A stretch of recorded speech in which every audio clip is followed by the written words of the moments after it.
तो आपकी एक्टिंग की जर्नी कहाँ से शुरू हुई, कैसे और कहाँ से? चलो हिमांशु। मेरी एक्टिंग की journey Jodha Akbar, Delhi 6, what's your राशि और 5-7 शोज उन्होंने किए। तो मैं उनमें बहुत छोटा था, तो मैं क्या डायरेक्टर के पास ही बैठ जाता था, आशु जी के पास। बहुत सारी फिल्मों में और बहुत सारे शोज में मेरे को नहीं पता था एक्टिंग से पैसा कमाया जा सकता है, मैं इस तरफ जाऊंगा। तो वो फिल्म्स मैंने बनते हुए देखी, सारे एक्टर्स को काम करते हुए देखा, तो मुझे ऑटोमेटिकली आई थिंक अब मुझे लगता है कि वो मेरी लर्निंग स्टार्ट हो गई थी कि क्या मार्किंग है, कैसे आप रेडी होते हो, किस तरीके से आप प्रिपरेशन करते हो अपने रोल की, कहाँ से आपको कैमरा एंगल मिलता है, कहाँ लुक का होता है। तो वो मतलब अननोइंगली मैं सब समझ रहा था और सीख रहा था। फिर एक टाइम आया कि पापा ने बोला अब कुछ करना पड़ेगा, वरना मुझे कुछ करना पड़ेगा। तो मुझे लगा आप कुछ मत करो, क्योंकि आप करोगे तो मैं नहीं कर पाऊंगा, तो मेरे को 1 साल दे दो, मैं कुछ करता हूँ।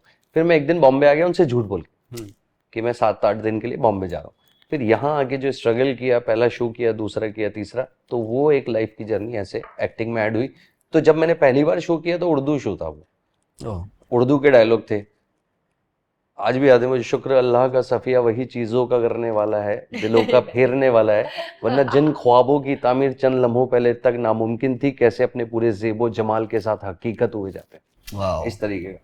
तो ये मेरा पहला डायलॉग था। और वो सर जो थे हमारे, उन्होंने मुझे बड़ी हेल्प की कि उर्दू ऐसे बोली जाती है कि जैसे मोतियों की माला टूटती है तो बहते हैं, गिरने का जो साउंड होता है ना, एक वैसा।